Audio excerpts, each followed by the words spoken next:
ગાંધીનગરમાં સ્કૂલ અને કોર્ટને બોમ્બથી ઉડાવી દેવા માટેની ધમકી મળી અને ધમકી મુદ્દે કોંગ્રેસ ધારાસભ્ય કિરીટ પટેલે સરકાર સામે તપાસની માંગ કરી। તેમનું કહેવું છે કે વિધાનસભામાં ગૃહ વિભાગની ચર્ચા દરમિયાન આ મુદ્દો ઉઠાવીશું। પોલીસ કે ગૃહ વિભાગને કડક કાર્યવાહી કરવી જોઈએ। આજે ગુજરાતના વાલીઓ અને વિદ્યાર્થીઓમાં ડર છે। રાજ્યમાં પરીક્ષાનો માહોલ વચ્ચે ડર ઊભો થયો છે, ત્યારે રાજ્યમાં સાયબર ક્રાઇમના ગુનાઓ વધતા જઈ રહ્યા છે। પરીક્ષાના માહોલ વચ્ચે બોમ્બની ધમકીઓ દુર્ભાગ્યપૂર્ણ હોવાની પણ વાત તેમણે કરી।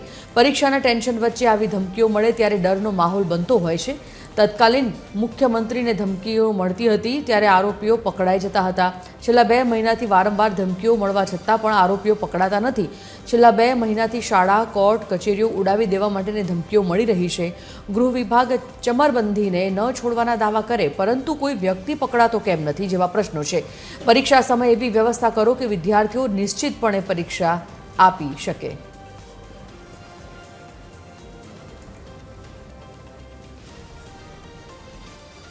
ઘણા સમયથી પહેલાં કલેક્ટર ઓફિસો ઉડાડી દેવાની ધમકી મળતી હતી, એના પછી કોર્ટો, અને હવે જ્યારે અત્યારે પરીક્ષાનો માહોલ છે, વિદ્યાર્થી અને વાલીઓ પોતાના ભવિષ્ય માટે ચિંતિત હોય, એક એમને પરીક્ષાનું ટેન્શન હોય અને બીજી બાજુ આવી ધમકીઓ મળે ત્યારે સ્વાભાવિક છે કે વિદ્યાર્થીઓ અને વાલીઓની અંદર ડરનો માહોલ હોય છે।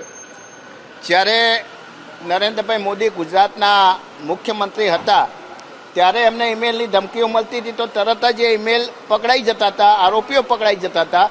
હાલ વિદ્યાર્થીઓ ચિંતામાં છે, વાલીઓ ચિંતામાં છે। આગામી સમયમાં, ટૂંક સમયમાં પરીક્ષા આવી રહી છે।